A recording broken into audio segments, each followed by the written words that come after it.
Hello दोस्तों, स्वागत है आपका knowledge of finance YouTube channel पर। दोस्तों, आज के इस वीडियो में हम बात करेंगे पीपीएफ यानी कि पब्लिक प्रोविडेंट फंड के बारे में। पीपीएफ एक लॉन्ग टर्म इन्वेस्टमेंट है। इसका सबसे बड़ा बेनिफिट है कि यह एक रिस्क फ्री और टैक्स फ्री इन्वेस्टमेंट है।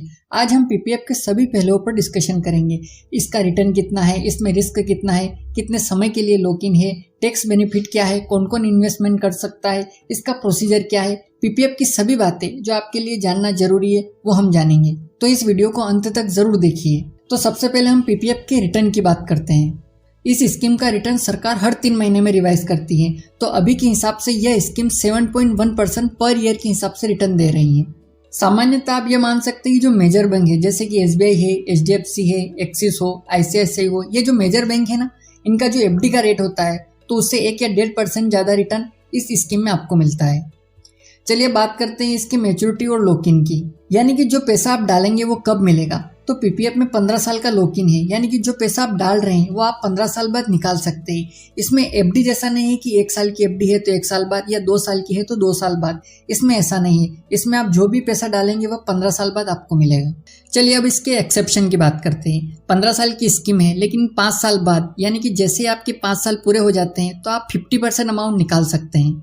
दूसरी चीज, अगर कोई इमरजेंसी है, कोई विषम परिस्थिति है, या कोई गंभीर बीमारी हो गई है घर में, या अपने बच्चों की पढ़ाई करने के लिए पैसा चाहिए, तो इन केसेस में आप अपना अकाउंट बंद कर सकते हैं, प्री मैच्योर क्लोजर करवा सकते हैं, और ये भी आप 5 साल बाद कर सकते हैं। और इमरजेंसी वाले केस में आप अपना सारा पैसा कभी भी निकाल सकते हैं। इसमें 50% की लिमिट नहीं है, लेकिन यह बहुत ही एक्सट्रीम केस में होता है।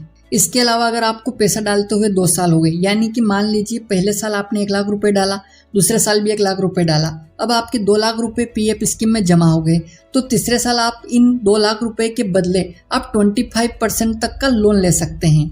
मतलब अगर कि आपके 2 लाख रुपए पीएफ में जमा है तो उसका 25% होता है 50,000। ये अमाउंट आप विड्रॉल नहीं कर सकते, लेकिन 50,000 रुपए तक का अमाउंट आप उस बैंक से, जिस बैंक में आपने पीएफ करवाया है, वहां से लोन के रूप में मिल सकता है। तो ये इसके लॉक इन के एक्सेप्शन थे जो मैंने आपको बताया। चलिए अब इसके टर्म की बात करते हैं। यूजली पीएफ 15 साल का ही होता है। कोई 40 की उम्र में किसी ने शुरू किया था, 15 साल बाद वह 55 का हो जाएगा, तब वह जो भी अमाउंट इकट्ठा हुआ है वह उसे वापस मिल जाएगा। मान लीजिए आपने 25 साल की उम्र में पीएफ शुरू कर दिया और 15 साल का टर्म खत्म हो गया, तब आप 40 के हैं, तब आपको पैसे की जरूरत नहीं है, तो उस समय आप 5-5 साल के लिए स्कीम को एक्सटेंड भी कर सकते हैं। यानी अगर आप 25 साल के थे, आपने पीएफ स्कीम ली, आपकी 40 की उम्र में स्कीम एक्सपायर हो रही है, आपको पैसा ना निकाल के एक फॉर्म भर के इसे और 5 साल के लिए एक्सटेंड कर सकते हैं।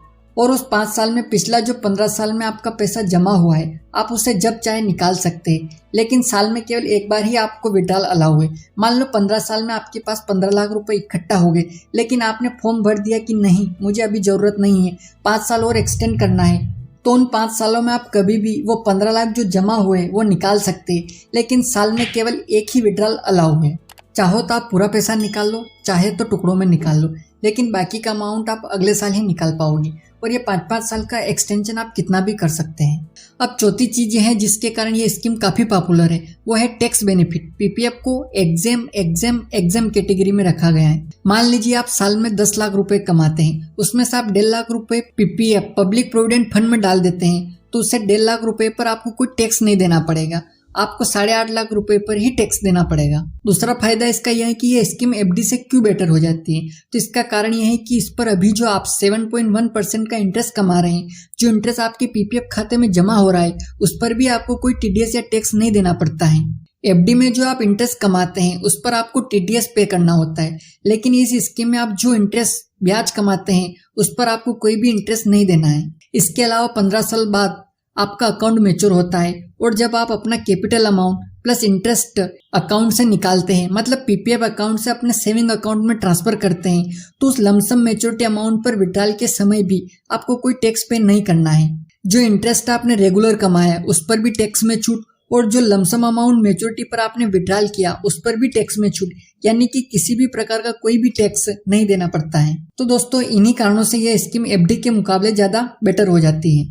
चलिए अब बात करते हैं इसकी लीगल इम्यूनिटी की। इसके अलावा एक खास बात इस स्कीम की है, वो है लीगल इम्यूनिटी। इसका मतलब है कि अगर आपके ऊपर कोई लीगल केस होता है जिसके एवज में आपको किसी को कोई जुर्माना देना है, या कोई चीज गिरवी रखनी है, तो आपकी प्रॉपर्टी को कोर्ट अपने कब्जे में ले सकता है। अगर आप पैसे नहीं दे रहे हैं या जुर्माने के लिए आपके पास पैसे नहीं हैं, तो आपकी गाड़ी, जमीन, घर, सब कुछ उससे जुर्माना या फाइन या जिसको रुपए लौटाना है उससे वसूल सकता है। आपके शेयर्स बिक सकते हैं, आपके म्यूचुअल फंड भी कोर्ट बेच सकता है। लेकिन एक पीपीएफ पब्लिक प्रोविडेंट फंड ऐसा है जिससे कोई कोर्ट भी अटैच नहीं कर सकती। उसमें से पैसा निकाल के कोर्ट किसी को आपके बिहाव पर पे नहीं कर सकती। यह माना जाता है कि अगर आपने पीपीएफ में पैसा डाल दिया तो कानून की नज़र में अब वो आपका नहीं रहा, अब वो आपके डिपेंडेंस यानी कि आपके बच्चों के लिए हो गया। तो उसमें से कोर्ट निकाल के किसी को दे नहीं सकता, तो इसमें लीगल इम्यूनिटी भी आपको मिलती है। अगर पब्लिक प्रोविडेंट फंड में आप अपना पैसा लगाते हैं तो यह भी एक एडवांटेज है इस स्कीम का। चलिए बात करते हैं कि साल में पीपीएफ में कितना पैसा डाल सकते हैं। तो इसमें आप ज़्यादा से ज़्यादा 1.5 लाख रुपए डाल सकते हैं, 1.5 लाख रुपए से भी ज़्यादा डाल सकते हैं। लेकिन ये जो एग्जाम टैक्स बेनिफिट है यह नहीं मिलेगा। कोई टैक्स बेनिफिट 1.5 लाख के ऊपर इस स्कीम में नहीं मिलेगा। तो साल में आप ज़्यादा से ज़्यादा 1.5 लाख रुपए ही डालिए। कम से कम इसमें 500 रुपये हर साल के डालने होते हैं इस स्कीम को एक्टिव रखने के लिए। यदि आप इस स्कीम को एक्टिव नहीं रख पाए, यानी कि आपने 2 साल तक तो 500 रुपये जमा कर दिए लेकिन तीसरे साल आप जमा नहीं कर पाए, तो क्या होगा? तो क्या मैंने 2 साल से जो 500 रुपये जमा किए वो डूब जाएंगे? तो इसका जवाब है नहीं। इसका इंटरेस्ट जो आपको मिलता है वह इंटरेस्ट मिलना बंद हो जाएगा। वो 1000 रुपये 1000 के 1000 ही पड़े रहेंगे, वो बढ़ेंगे नहीं। सरकार जो इंटरेस्ट देती है वह इंटरेस्ट मिलना बंद हो जाएगा। लेकिन तीसरे साल आप पैसा नहीं डाल पाते हैं किसी कारणवश, तो आप चौथे साल आपके पास फिर से पैसा हो तो आप हर साल के लिए 500 रुपये डाल सकते हैं। जैसे आपने पहले साल 500 रुपये डाले लेकिन दूसरे तीसरे साल नहीं डाल पाए, तो चौथे साल आप 1500 रुपये डालकर अपने अकाउंट को एक्टिव कर सकते हैं।